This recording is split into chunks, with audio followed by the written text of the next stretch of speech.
Thank you very much. Hello, everyone, and thank you so much for joining us for Figuring It Out School Reopening. The Federation is very pleased to welcome you to this webinar. And let me introduce myself. My name is Pam Nourse. I am the Executive Director of the Federation for Children with Special Needs. This school reopening is not like anything we have ever seen before. We know there's a lot of questions and concerns coming from every direction. Everyone, families, educators, administrators, often seem to have more questions than answers. And we know that guidance is continuing to come out. You know, just last night, the state posted guidance on compensatory services, which we will be talking about as we go along today. So the Federation has asked an expert panel to talk today to help us think through issues related to school reopening, to special education, health, and family engagement. We're very excited to have with us Melanie Jarboe from Kotin, Crabtree, and Strong, Dr. Beverly Nazarian from UMass Memorial, and Sheila Gouche from Dearborn Academy.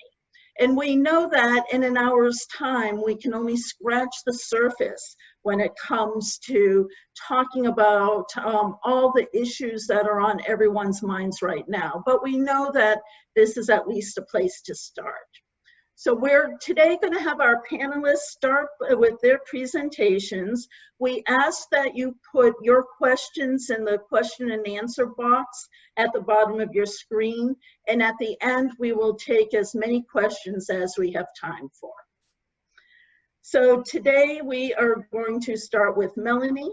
Melanie Jarboe is an attorney with Kotin, Crabtree, and Strong. She concentrates her practice in special education and disability rights. She is a former elementary school teacher and special education surrogate parent. Melanie is also a member of the board of directors at the Federation. Thank you so much for joining us, Melanie. Thanks, Pam.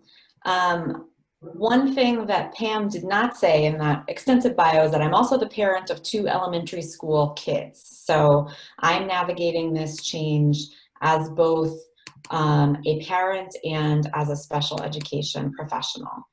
So you should be seeing my slideshow here. Somebody let me know if that's not the case. And we will get started. So the goals here are to review the current guidance that's available from DESE and to discuss the best practices in order to navigate the special education landscape this fall, whether we're in a hybrid model or a remote model. I have not heard yet of a district who's doing full in-person for all students, so most kids are going to be in one of those 2 setups. So current guidance that's available, you know, DESE has been reiterating since the spring that FAPE is required. So districts are required to provide that free, appropriate public education in the least restrictive environment that is required by both federal and state law. And DESE has indicated that, you know, in the spring of 2020, resources and supports was an acceptable model for providing services to students, but in the fall it's got to be an instruction and services model. If you look at the difference between those 2 you know, quoted parts, you see that it's a lot more hands-on, it's a lot more direct instruction coming up than we all experienced in the spring. DESE has also directed districts to prioritize in-person instruction for certain groups of kids, students with disabilities, especially preschoolers and students with significant and complex needs. And those students should be prioritized for in-person instruction, even if the rest of the district is remote or hybrid. And I know that DESE has been providing guidance in this regard to districts who have chosen to go all remote at the beginning of the year, that they do need to make space for folks in the building and make sure that these high needs populations are in the building. And so who is prioritized? That list right there is taken directly from the DESE guidance. Either you're checked in the high need box on your IEP documentation. Remote services were not feasible for you in the spring. You've got adaptive or alternative communication needs, homeless, foster congregate care, or English language learners. There's these plans were due to DESE on the 14th, and once districts turned in their plans, emails have started filtering out to parents about who is being prioritized for either 4 days a week or 5 days a week instruction, particularly for those districts in the hybrid model. And it sounds as though there are many districts who are being kind of over-inclusive, which is great, to offer the opportunity to have more in-person instruction to a broader range of students than they would necessarily have to. But there's always the possibility that that a parent would disagree with the determination that the district made, either that their student is or is not eligible for more in-person instruction. And what to do in that case, documenting the basis for your disagreement, the basis for the parent's disagreement, the reasons that the student, for example, is not able to learn via remote instructional methodologies, and that either sets you up for the district changing your designation in the short term, possibly being one of the first students to enter back into the building on a more full-time basis as conditions hopefully change throughout the fall, or at the very least setting up a compensatory services claim down the line. Remote instruction, critical to note that parents can choose remote instruction for any student at any time. You don't need to have a quote unquote excuse, right? The global pandemic is your excuse. And the right to FAPE remains, even if a student with special needs is accessing their program remotely. There's probably some notice required from the district plans that I've seen. There's some notice required to transition from a remote cohort into the hybrid cohort, given space considerations, etc. But in theory, there should be less notice required to join that remote cohort if somebody, for example, were to get ill, or if the hybrid model turned out to not be workable for a student. So there are two plans that really govern what is going to happen for students with special needs in the fall.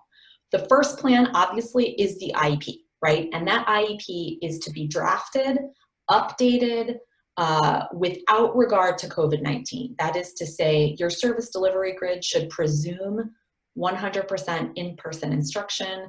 Your IEP should be updated on an annual basis. Your 3-year reevaluation should be happening on schedule. And if a district over the course of this time proposes a change to your IEP service delivery grid that decreases services, takes away services, changes the placement, all of the same rights apply. Stay put, the right to go to due process if you disagree with what the student is receiving. And in order to implement an IEP, consent is required, as always, right? A rejected IEP cannot be implemented. However, there is also what's being called sort of an implementation plan that districts are required to both communicate to parents with and provide for students on IEPs. And this quote here is taken directly from the guidance from DESE. Need to contact parents, discuss how a given student's IEP service will be delivered if different than described in the student's IEP. And I don't know of anybody whose services are being delivered exactly as described in an IEP. So basically every special education family in the state should be having this conversation.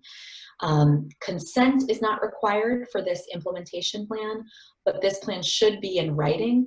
This plan does not change your special education entitlement. It does not change your service delivery grid.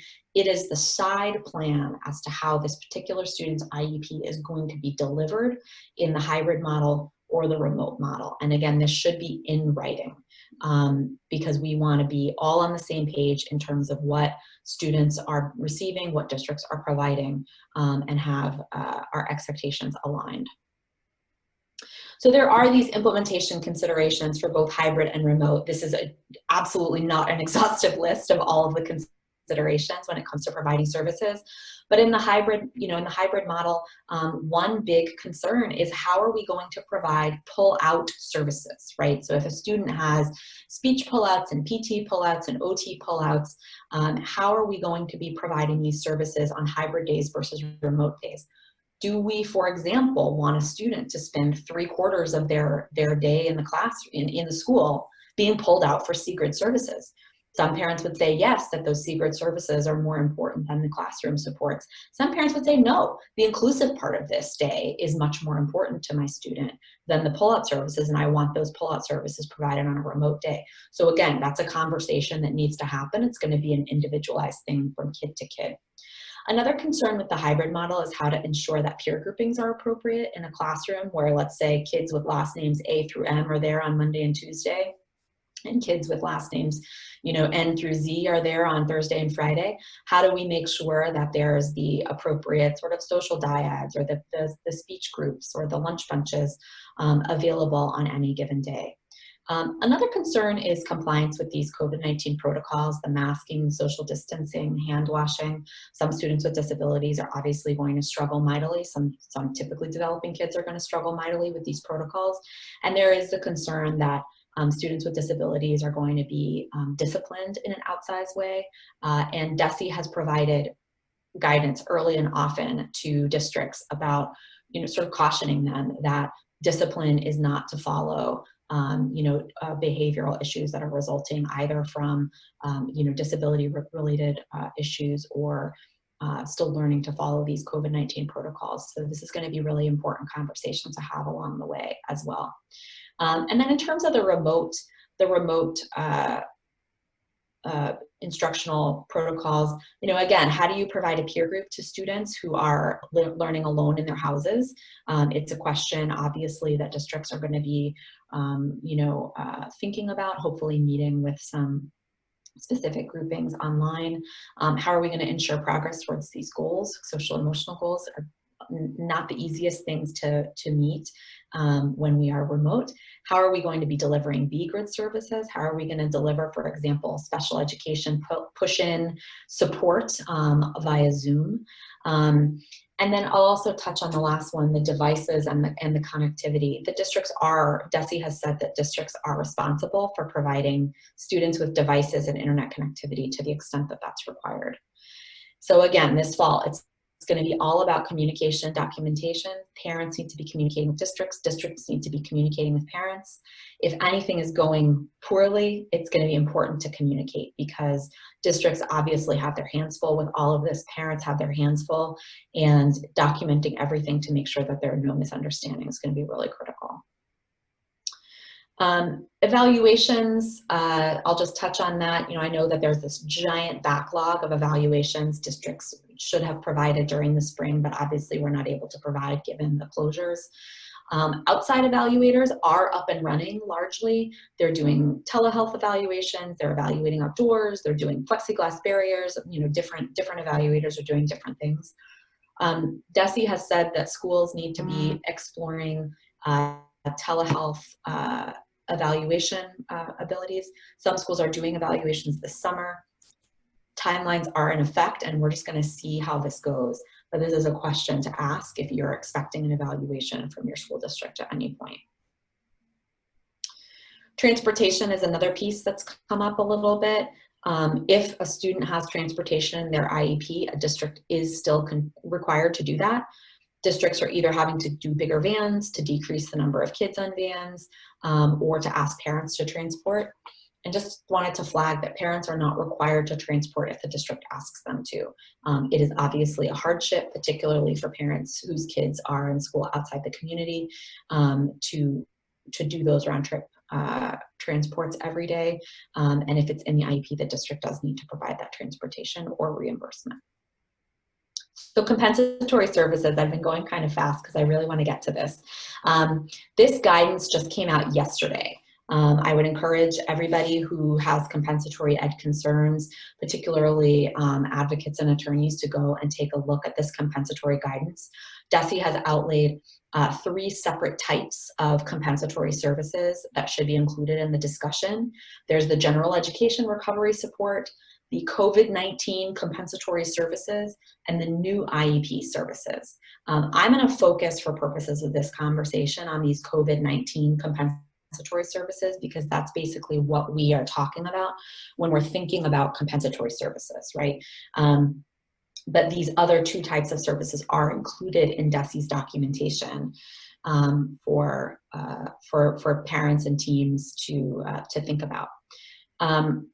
DESE is basically saying schools need to gather data promptly to assess where kids are. They need to consider data from caregivers and other sources. Obviously, schools have not had eyes on kids in the same way parents and family members have for the last 5 months, and that teams need to convene to have this conversation. Unless parents and school team members agree to sort of a less formal forum, it needs to be a team decision.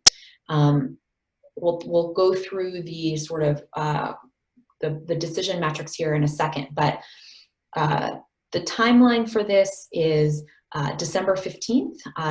DESE has instructed districts to have these plans in place for compensatory services, but also keeping in mind that the right to additional services may accrue over the course of this school year. None of us know how this school year is going to go, and there needs to be a plan between parents and school teams going backward in terms of compensatory services and also going forward, right? To make sure that a student either is getting the services that they need or that the compensatory ed claims are being considered along the way. And if you disagree as a parent or an advocate with anything that is happening with respect to the compensatory services conversation, note that in writing, and that may form the basis for an appeal later on. Just to note, there is a 2-year statute of limitations. So you have 2 years from the date of violation to file at the BSEA. And so here are these considerations. This is really the meat of the conversation that should be happening between parents and schools. And one thing to really flag on this is that that compensatory services are not based solely on regression, right? If you lose skills, you are certainly, you should certainly be entitled to compensatory services, but if you take a look at number 3 here, the student has failed to make effective progress, that also gives rise to compensatory services, right? So you don't have to regress in order to receive compensatory services. A failure to make effective progress also gives rise to the right to compensatory services. And so this is supposed to be an individualized conversation that parents and school teams are going to be having together. Just to note that it's not necessarily one-to-one correspondence with the missed IEP services. For example, if you missed 15 speech-language services in the spring, that doesn't necessarily mean that you're entitled to 15 speech-language services as compensatory ed, right? It's really a question of what is the student's individualized determination? What services do they need to make up for the fact that they did not receive those services in the spring? And also these COVID compensatory services may be appropriate for these other 2 groups of students who are on their way into the special education system, either as preschoolers or students who are on their initial evaluation, as well as students who turned 22 during the pandemic and are exiting the special education system. The right to compensatory services survives a 22nd birthday, right? There's good case law on that, and we know that if a student's rights were being violated when they were 21 and a half, for example, the compensatory service conversation should still happen. And here are 3 good places to find resources about this, about the guidance that DESE is putting out, the guidance that districts have. Your own district's plan, or the district of residence, right, is obviously a really critical place to look. My own district put out, I think, 135 pages worth of guidance. But also there's the COVID SPED desktop on the Mass DOE website, and then there's the on the desktop from the commissioner letters that happen every now and then. And then I included a compensatory services guidance link to that brand new compensatory services. And I'm going to send a copy of this to the Federation. They'll put it up with the recording so that these links will be clickable. That's what I've got. Thank you.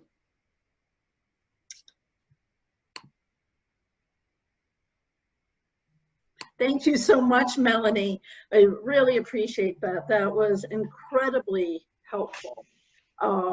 And just so people know that Much of the DESE guidance is also available at the Federation website, fcsn.org, and we will be putting up that compensatory guidance shortly as well as what Melanie said, the links through the recording of this website.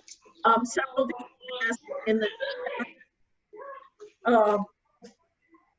several of you have been asking if the slides will and the slides.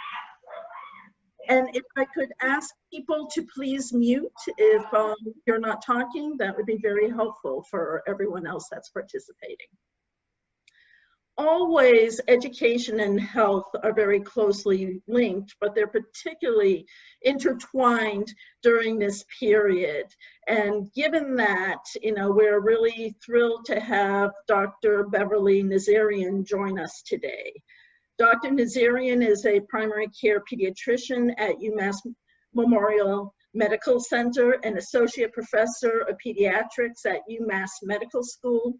She is a clinician educator whose primary interests include community pediatrics and advocacy, medical education, school health, and children and youth with special needs. Dr. Nazarian has led quality improvement efforts on asthma and ADHD in her pediatric primary care office and has been a physician champion for the statewide asthma initiative funded by the Prevention and Wellness Trust Fund. Dr. Nazarian currently supervises UMass medical students and pediatric residents in her office and directs the community-based continuity program for the UMass Medical School Pediatric Residency Program. She attended the University of Minnesota Medical School and completed her residency training at Children's Hospital of Pittsburgh. And Dr. Nazarian, we are thrilled to have you with us today. Well, thank you very much for that welcome. I'm going to put my slides up. So I should also say, like Melanie, I am also a parent of a rising 6th grader, so I've been thinking about this a lot. And I'm also the school physician consultant for the Worcester Public Schools, and I will say that I have learned a ton over the last few months, you know, in working with our special education teachers and our administrators, and I give a lot of credit to our schools because this is not something that they planned on either, and is really challenging. So, and I also say I'm really happy to be here because I love the Federation for the Children with Special Needs. I often refer parents to it as a resource, and I use a lot of your materials to teach my residents and students about educational rights in a simpler way than I will not be able to give you the details of Melanie's overall. So I had hoped to use this time to just talk about, I've had a lot of conversations in my practice with families. You know, I feel like every office visit is talking about how things are going during COVID, what's the decision for schools, and so I'm going to try and give you that perspective as a primary care provider who has a lot of patients with special health care needs and a lot of typical kids, and we're having conversations with all of them. So I wanted to start with just talking about what the reality has been in my office. As pediatricians, most of us have been seeing patients throughout the pandemic, and for March, April, and May, we were doing primarily well visits for kids like under 2 and trying to keep their vaccines up to date and doing telehealth and that kind of thing. And what I will say in pediatrics is that it's not a magical thing, but for whatever reason, kids truly have been less affected by COVID. When you were seeing all that scary stuff on TV in New York and all these ERs, our pediatric ERs and our pediatric offices and our pediatric wards were really, really quiet. And so children are less often infected with COVID. We know this, and I will say that in my practice, yes, I have had patients with COVID. It tends to be older teens who are working out in the community, often doing service jobs, and their symptoms have been very, very mild. So I think that that's a real positive.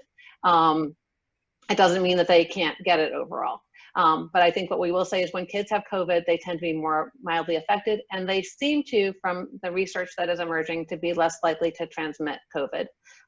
The tricky thing with all of this is that the research is coming in every single week and from all over the world, and everything that comes out seems to show up on social media with a scary headline or an unscary headline, so it can be really hard to sort through. But I think that we can be really reassured that for kids it's different, and when we look at things like flu, kids are usually the driver. Here it's a little different. which is not to say that there isn't risk for kids or risk for their families, but I think that's really important to think about. When you're trying to figure out this question, as many of you are like, okay, do we do remote, do we do hybrid?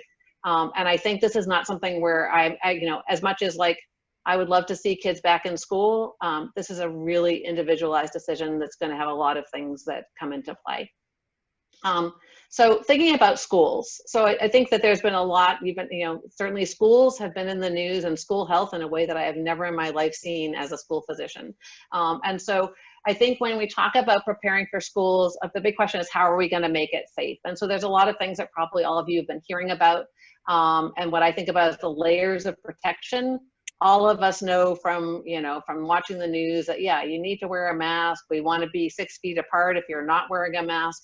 And then when you put that into a classroom, it's hard to think, how does that all work? Do they need to be 3 feet? Do they need to be 6 feet? You know, all of these factors overall. And I think the point being is that if you have smaller cohorts, so if your child is going to be with 12 kids throughout the day, or maybe even fewer than that, if you're in a smaller, you know, special education classroom, the numbers of exposures are going to be less. If you have universal masking and everyone can wear a mask, and I'll talk more about masks on the next slide, but that is also going to be protecting you. And if you have this distancing of, you know, of ideally like you're 6 feet, and if you're frequently hand washing and hand sanitizing, all of these things, you know, in isolation, you would not be giving you full protection, but when you combine them all together, and particularly when you're looking in Massachusetts, where right now, knock on wood, if we don't blow it in the next month, our, you know, our rates of infectivity, of, you know, of positive tests are now over the last week or so at like 1.4%. I think, you know, that there are going to be, you know, that it can be safe to go to school. However, there are caveats. There's a lot of things, and every district is going to be different, and every family is going to be different. And so, like, I work in Worcester, and in our community, we have a ton of older schools. We have really crowded buses that we use that already do 4 runs during the day and can't do like 8 of them overall. So in addition to having low infection rates, you also have to have a way to get kids to school. And this is a huge, huge issue. If you only have 1 kid in each row, that's a big limiting factor. We have a lot of buildings in, you know, in many communities that are older buildings that have out-of-date HVAC systems, and those are not necessarily quick fixes overall. And we need to have access to testing with quick turnaround, because I think, you know, if a child is symptomatic, we need to know pretty rapidly, is this COVID? So all of these are big caveats. So I think as much as we have all those layers I just showed you, you also need to have these other pieces in place. And it's going to vary a lot from system to system. And I you know, looking at some, you know, the community I'm in, the community I consult for, this is really, really challenging, and I am so impressed by what, you know, school districts are trying to do to make this work. The other big piece that I think is really important and kind of goes, well, hopefully you do all the time, but ensuring that anyone with any symptoms stays home. And this kind of goes counterbalance to what we thought in the past. If you had a little cough or you had a tickle in your throat, kids might go to school. And this is something that's really, really important for us as a community to be working on. And I think that it's going to be challenging. And it's particularly important for teachers and staff, because as much as people worry about being exposed to kids in the building, the adults in the building are really the highest risk group. They're more likely to expose the kids. They're more likely to expose each other. So if teachers are sick or have any symptoms, they need to stay home. So all of this is meant to say that, yes, there are great protections in the school, but it's not a straightforward thing. So if you were hoping I would tell you, yes, this is exactly what you should do, I will not be able to do that. Some things on masking, because masking is a really big piece of this, and we understand that masks are really effective and important overall. However, I also recognize that masking is not going to work for everyone.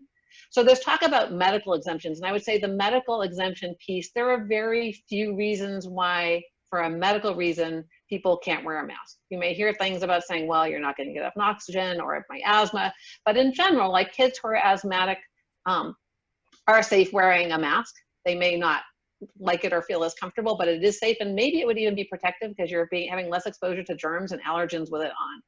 However, there's a really big group, and particularly among our special needs population, but also among some of our kids who are typical, who won't tolerate a mask, just like Melanie was saying, that they, you know, if they have sensory issues, you know, as one of my special educator friends says, they won't tolerate wearing a hat, never mind a mask. You know, we're not going to get them to do this overall. So, so I recognize that, like, not everyone is going to be able to wear one. I would say that it is worth it for anyone at home to be trying to practice at home. You know your kid, try different types, try different fabrics, try short periods, try with rewards, model wearing one yourself. Even if you can get them to wear a little bit, it's better than none. But if that won't work, I think that's like, you know, as Melanie was touching on, in the schools, you have to think about how do we make it so that, you know, kids who particularly have the highest needs and need services can be in school. So I think other things that, you know, thinking about our district, I mean, the 6 feet distancing is essential if a kid is not able to wear a mask. Protecting everyone else around them is essential if they, you know, can't wear a mask. And I think we're looking at kids who are requiring one-to-one therapy, hand-over-hand instruction, things like that, where, you know, that might be the teacher who needs, you know, a face shield or other protection overall. So I think we have to be really creative and individualized. I think face shields, you know, some kids may tolerate a face shield. It's not perfect, but it gives you a little extra protection.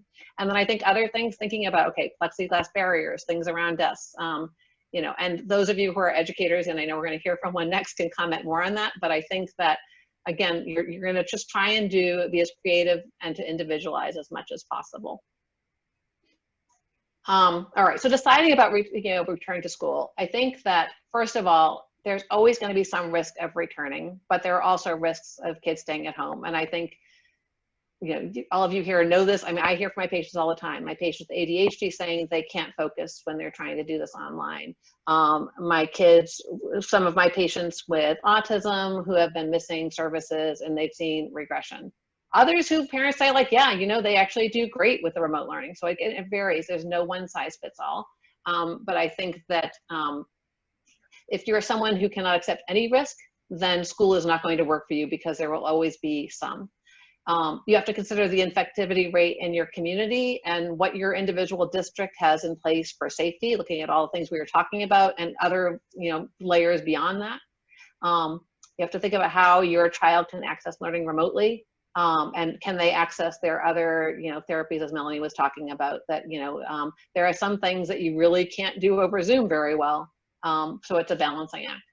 And then I would encourage everyone just to, you know, to talk with your pediatrician or the specialist that your child sees and talk about your health concerns and how to make this work. And, you know, realizing again that we're all learning, but I think it's really helpful to think it through and talk it through to figure out what makes sense. And then talking with your child's teachers and special education teachers and other providers to think about, you know, what this would look like in school and, you know, and again, how do we be creative? How do we get these services overall? And then, of course, thinking about others in your household with increased risk. You know, if you have your 80-year-old grandmother at home or you have someone immune compromised, your decision is going to be different than where someone's not that way. And I think in general, if you're going to make the best decision that feels right for your family, this is unfortunately a situation where there is not a right and a wrong. There, you know, there are gains and losses on no matter what you choose overall. And so it's really, really tricky. And so I think that my main stress would be to be, you know, to do what's going to make you feel comfortable, to try and individualize it, and then to try and get as much data and information as you can from the others that are, you know, that are working with your family. And then just my final slide, I think, you know, it makes me crazy to think that we have people going to casinos and going and dining in restaurants when we don't have our schools open. And so I think that it really behooves us all to really try and keep our community safe so that we give our kids the best chance they can of being able to go to school. And so I think for all of us, you know, continuing to practice social distancing as best we can, staying at home if you have any symptoms, keeping your child home if you have any symptoms.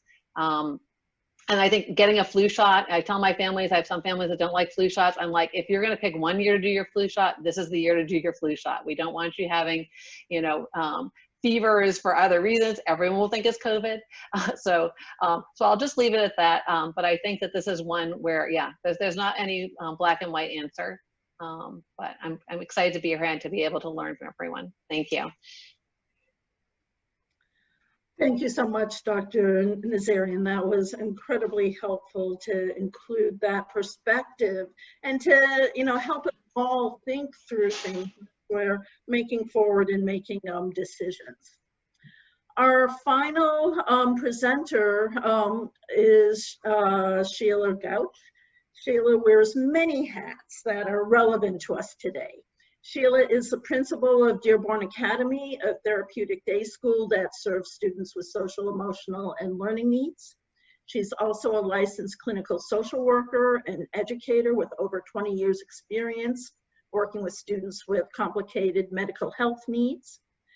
Sheila is a parent and has 2 of her own children who have IEPs, and because of their own school-based challenges, required out-of-district placements. And finally, Sheila is also currently the chair of her CPAC, Special Education Parent Advisory Council, in her community. Thanks so much for joining us, Sheila. Thank you so much, Pam. I'm so excited to be here today. Okay, so I'm going to share my screen.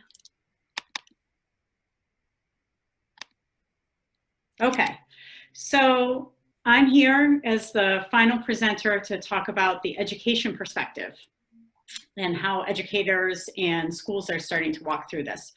So I'm going to start by framing this conversation maybe a little bit differently in terms of, I want to talk really broadly about how we all support each other as we're walking through this. As Pam just mentioned, I am the chair of my local CPAC. My children actually just returned to their community school after years of being out of district placed. So this was pretty hard walk through the first year having a pandemic hit us, right?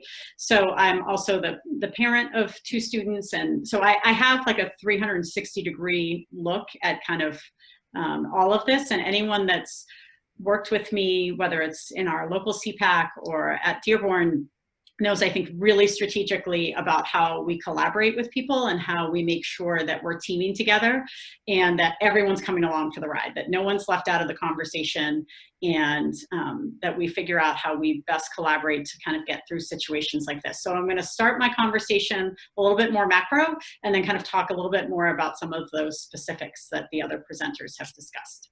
So I just want to first acknowledge I'm a social worker, so I'm a feeling person, and I like to talk about feelings. And I also kind of really want to acknowledge for everyone that this is just incredibly hard.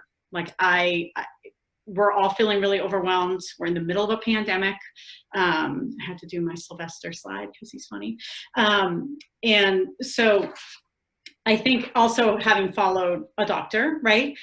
I want to really kind of talk about how we're all feeling right now. And we're in the middle of a pandemic. There's not one of us that isn't feeling anxious. I'm feeling anxious. And so I just want to talk a little bit about anxiety is also kind of a biologically driven process. And so it's just really important to understand that as we kind of frame how we work together as a whole.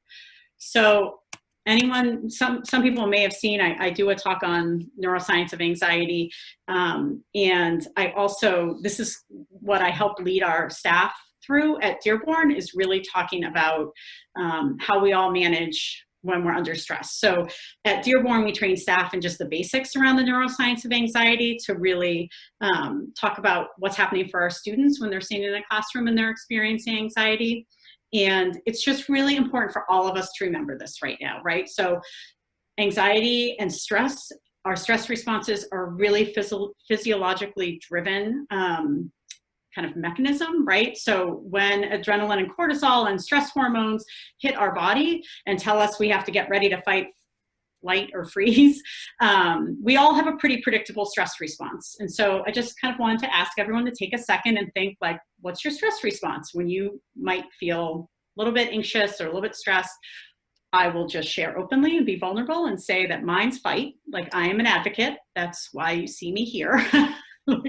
I am going to ask for a rubric. I want a plan. I want you to tell me how we're going to walk through it. That's going to help me feel in control, and I'm going to feel better.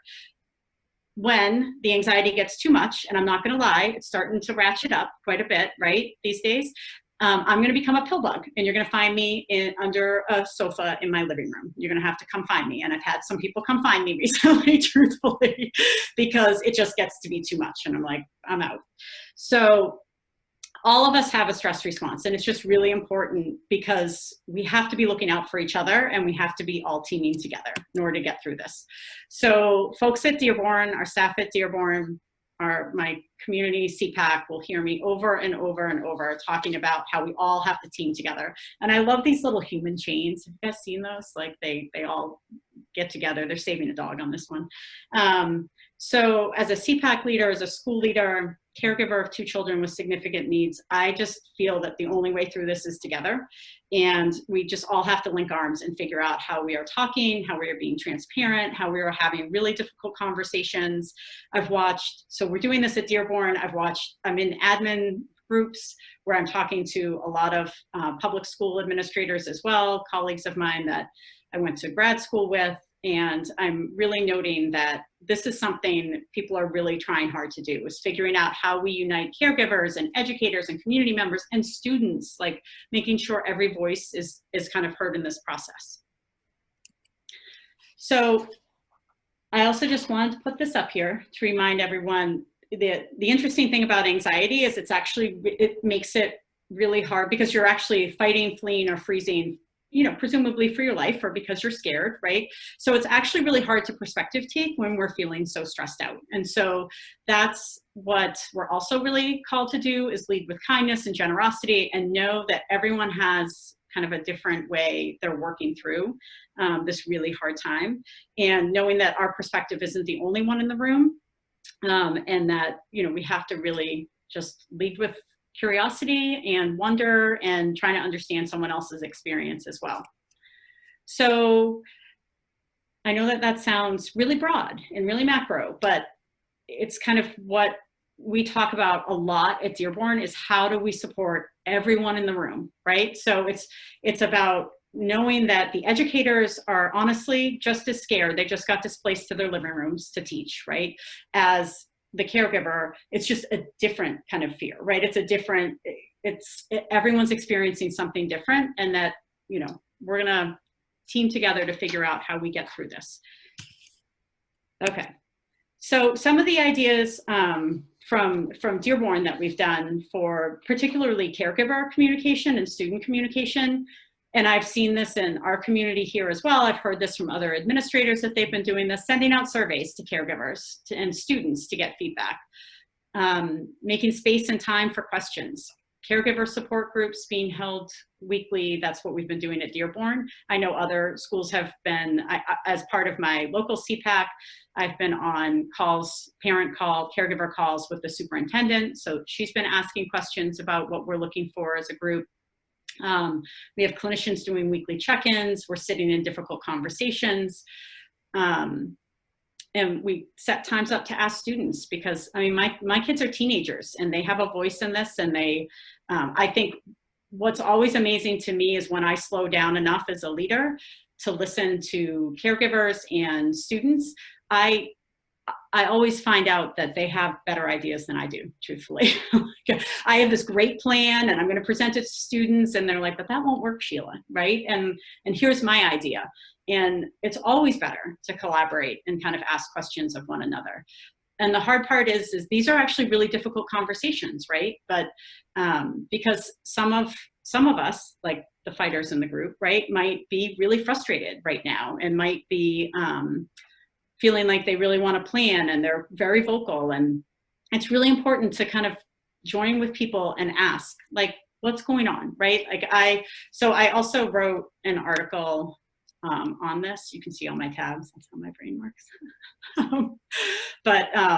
So caregiving in a pandemic. So I kind of wrote about my experience, and I attached it to this slide presentation. But my experience as a caregiver, as I'm watching my children regress and struggle and not know how to do remote learning, and they just got back to their district, and how does this all work? And I'm getting really anxious, and I'm sending out my emails to all my educators saying, will you help my kids? Will you help my kids? And then at the same time, I'm turning and facing all of these amazing, brave hero educators who are, just doing incredibly innovative and creative things from their living rooms. And I realized that we just have to come together to kind of have these really hard conversations. So we all know, and we've heard from Melanie as well, kind of the more specifics of the law and kind of what districts are doing right now. And we all know that districts and schools are being asked to have 3 plans for opening. And the plans look different for each school and kind of depend on many things, right? The student the school serves, the status of local community COVID cases, So depending on, you know, where you're at is kind of maybe what plan is going to be put in place. I haven't heard of any fully in-person schools right now. I know our community just went to remote until October 16th. So it's really kind of looking at what is your individual school looking at and kind of where's your voice in it and how can you share your information and your input as well. So, okay, so I just said this. We're creating safety plans as well. And I think every school will kind of have it be interpreting DESE's guidelines. And whether it's 3 feet or 6 feet, we're doing 6 feet. If you have, you know, are you doing a cohort model? Are students rotating in and out? So really paying attention and asking really good questions of your individual school, your student's individual school. So for the remote and hybrid plans, one thing that's come up a lot in CPAC is the conversation around asynchronous and synchronous learning. So I just wanted to briefly touch on that and really kind of highlight part of the reason I do the anxiety talk at the very beginning and talk about kind of how everyone is navigating and negotiating through this is actually because for all of us as caregivers, we know we're experiencing it, and it's really important to remember that your teachers, your students' teachers, your educators, your people who are, you know, zooming in from remote learning, they're doing this too, and they're kind of having different stress, but it's still really stressful. So asynchronous, so I just want to kind of briefly define what asynchronous and synchronous is. So in my opinion, you know, and it's just my opinion, but having a combination of both is really important for student learning. But synchronous means students have access to live teaching and support in real time. So it could be that you have on your grid one-to-one counseling or one-to-one speech and language, and you're going to get that service from your counselor or your speech and language pathologist. It could also mean that you're doing a live class and your teacher is leading a Zoom classroom or webinar or Google Classroom, Google Meets in instruction. And asynchronous are all those times where a teacher isn't live. So it could be a pre-recorded video, it could be you know, Google Slides or some other type of innovative app that people are using. So I think what's really important to note is for people who aren't in schools is actually how complicated this is to pull off. And I'm really watching, at least on our staff, people be incredibly creative and thoughtful and innovative in ways that they're stretching themselves and they're working really long hours to figure out how do we make this work. So, you know, our plan is to go back hybrid, at least initially. And so that means that we're going to be having people, you know, students zooming into classes. We'll have teachers with masks on, with headsets, talking to students who are also at home and also in person. So just to be really reflective as a group and a community, again, on that collaborative, like, you know, just perspective taking of these teachers are being asked to really switch so quickly between in-person and remote learning, and they really are different. I mean, it was a big learning curve in the spring that I wasn't expecting, truthfully, to really be supporting staff through how do you now teach from your living room, right? Like we all have, it's a new modality of teaching. So just really important to hold that as well. So, you know, I kind of put what a school day might look like. I agree with both of our presenters that it's really individualized as well, but, you know, we'll have masks. The desks are 3 to 6 feet apart. We'll be doing 6 feet. Mask breaks offered through the day. Schools are working with DESE to ensure all precautions are taken. Transportation, I think Melanie touched on that a little bit. And students and staff are monitored for symptoms. And there are a lot of symptoms, truthfully, to monitor every day before you get on your bus, or for us, it'll be on your bus because they're coming from all different districts.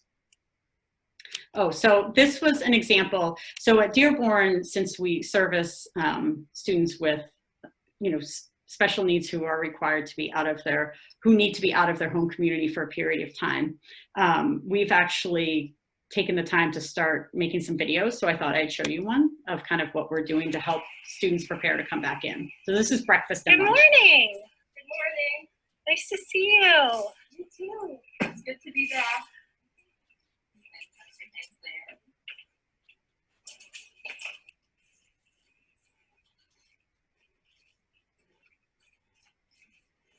Hi, Sheila. Hi, Suzanne. How was your ride? It was boring. Nobody else is on their van. Oh. Thank you. I can't wait. Morning, Caitlin. What's for breakfast? Sausage, egg, and cheese on the bagel. What kind of bagel? Whole wheat bagel. Healthy and yummy. Yummy.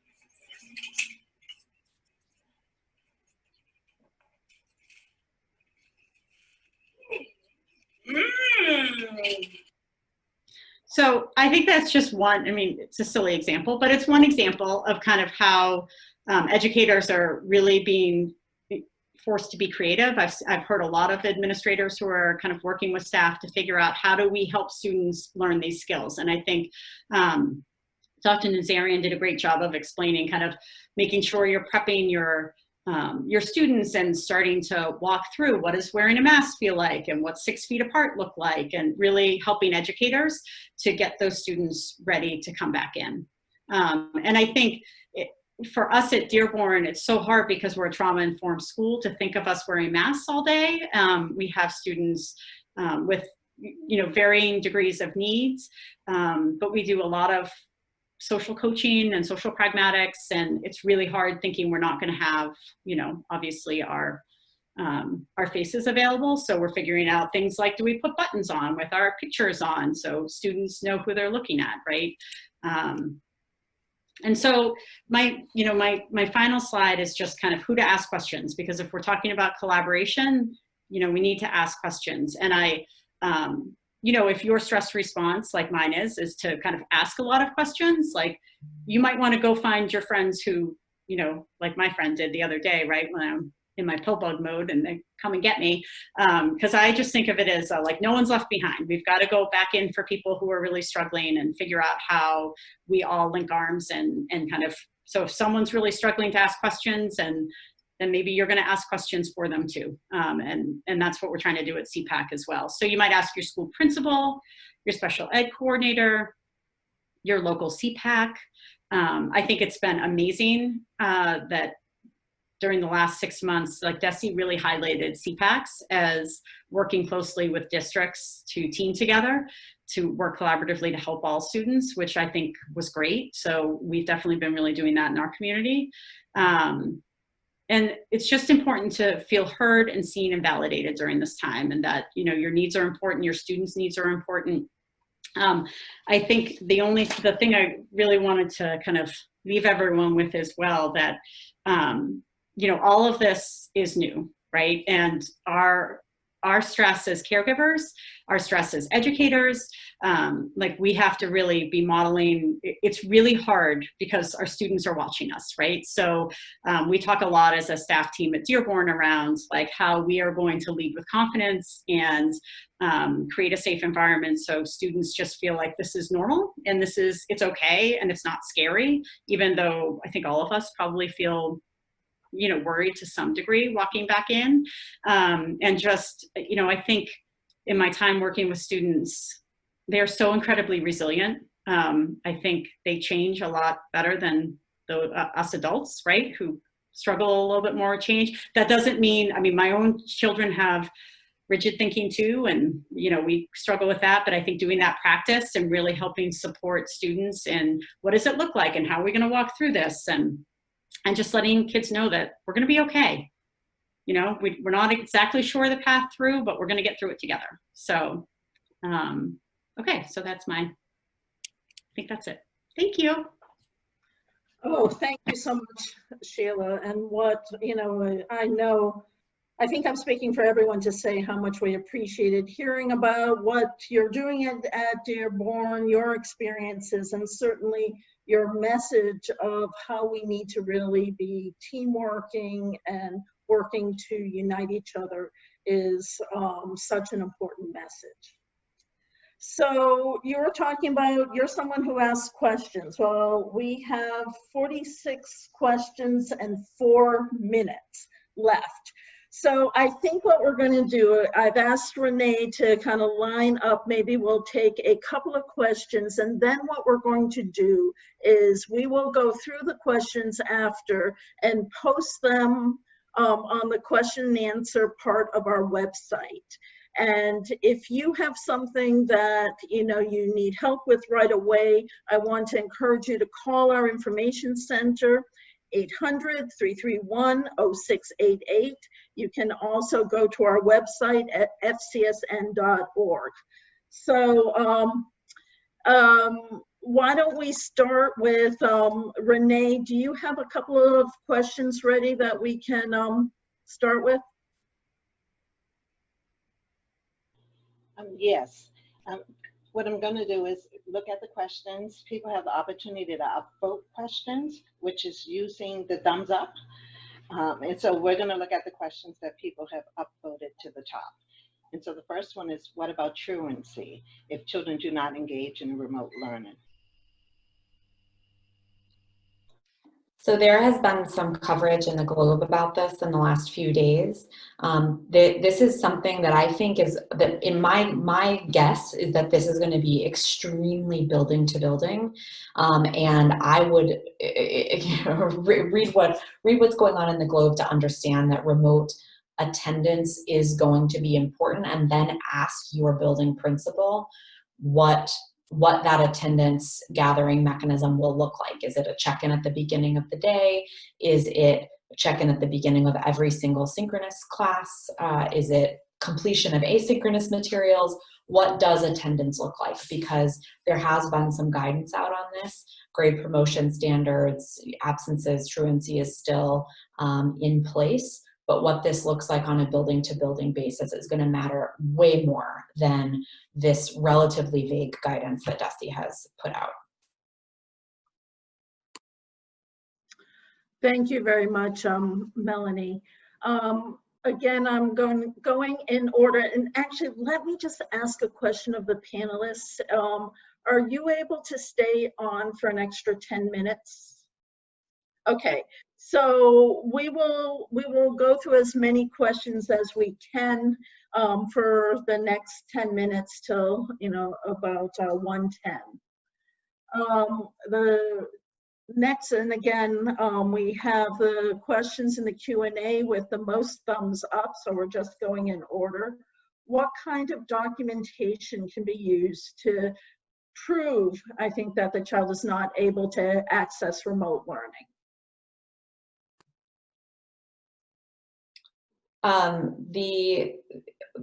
The documentation and the proof, so to speak, is really generally in the form of correspondence back and forth from the spring, talking about how a particular student is having difficulty accessing the Zoom sessions or maintaining attention, or accessing, asynchronous videos by people that the student didn't know was something the student didn't engage with.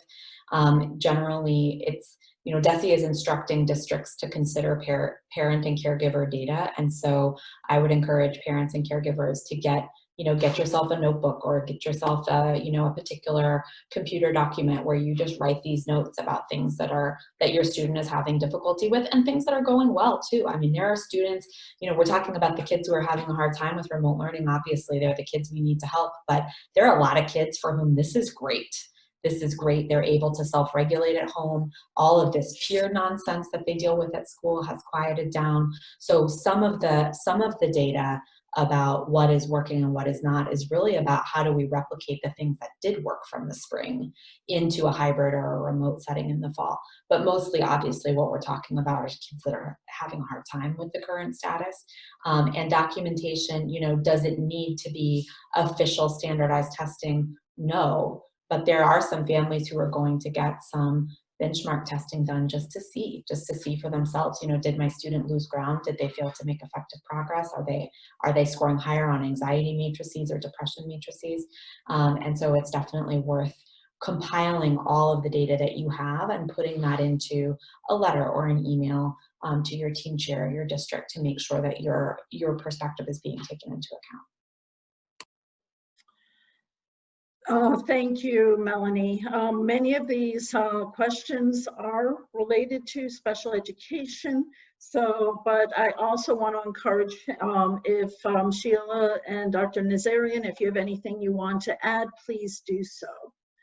The next one is, can my student get additional residential days as a residential placement was closed for five and a half months with 2 to 3 hours of services remote? The student is nearing 22 years old. Yeah, that's a good question. That's a compensatory services conversation that you would need to have with your district and your team. And obviously the residential school is going to be a big part of that conversation. And the question is whether the student failed to make effective progress or needs compensatory services given that 5.5 month closure of the residential program.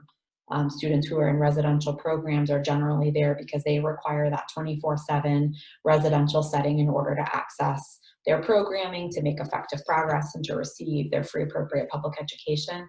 And if you have a reason to believe that that's not the case, then that's a part of that compensatory services conversation. And I'll just say, budgets are tight.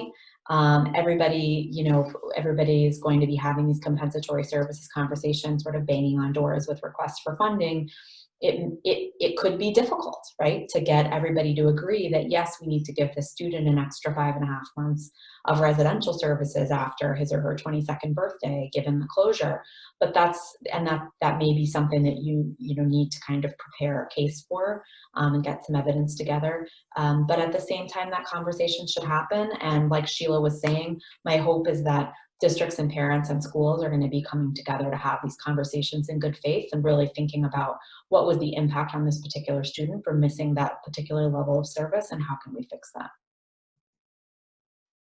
Okay, thank you.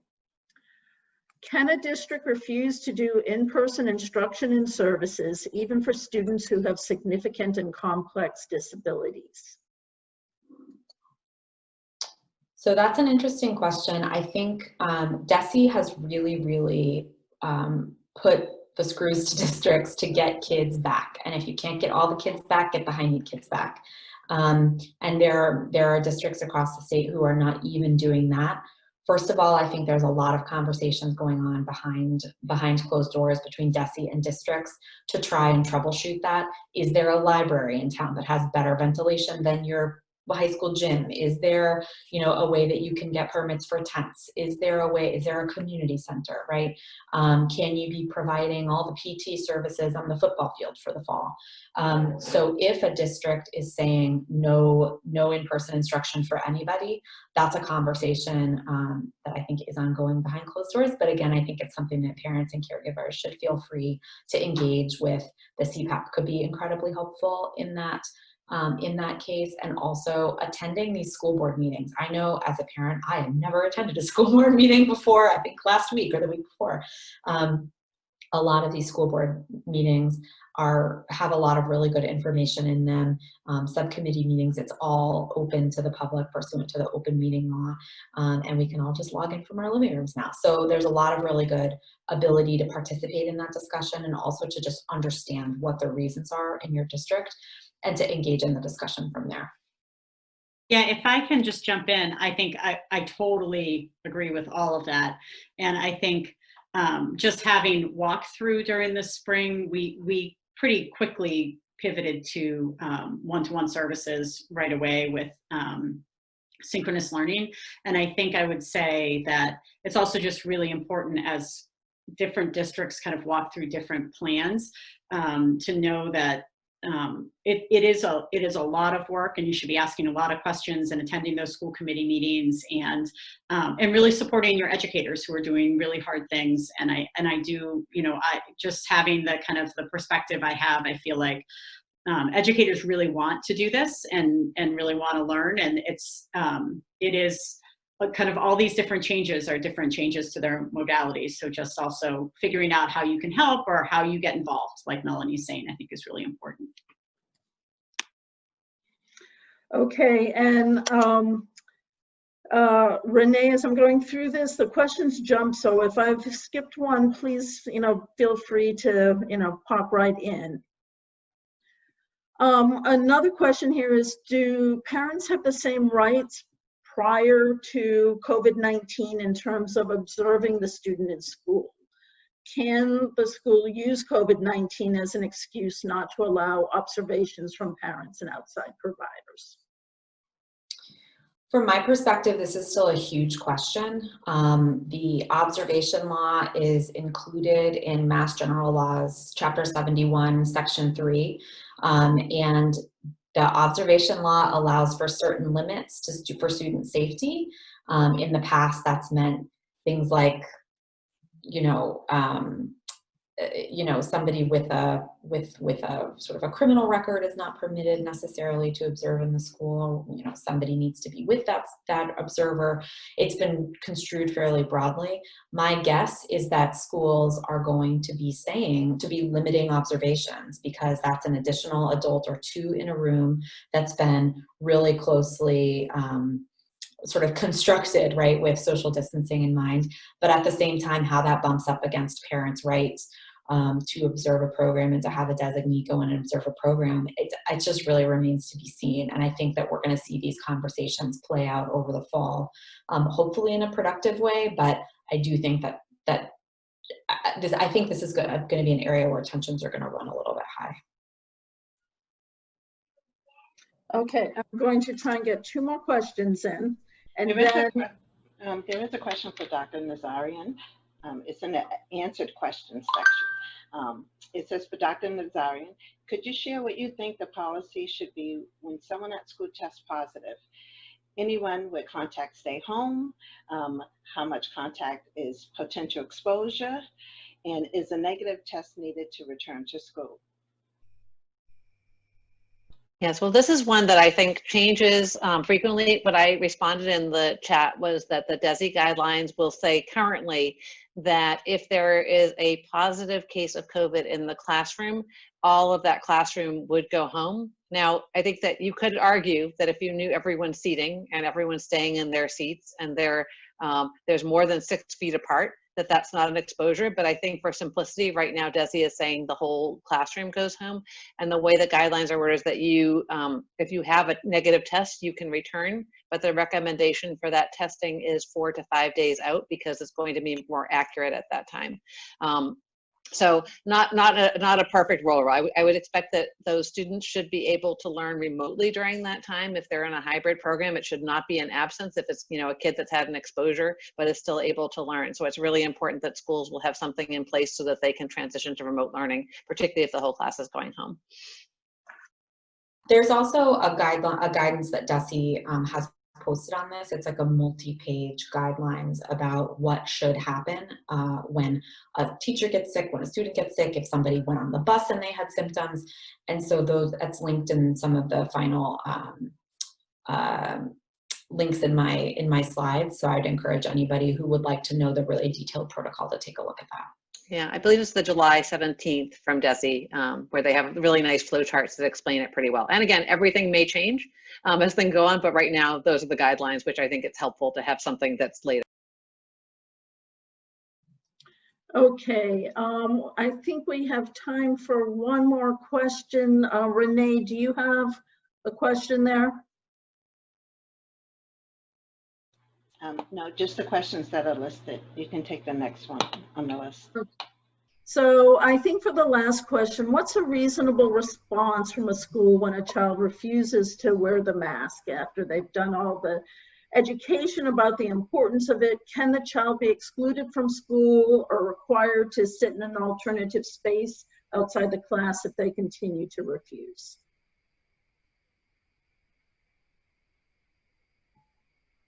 I'd love to hear Sheila's take on this, actually.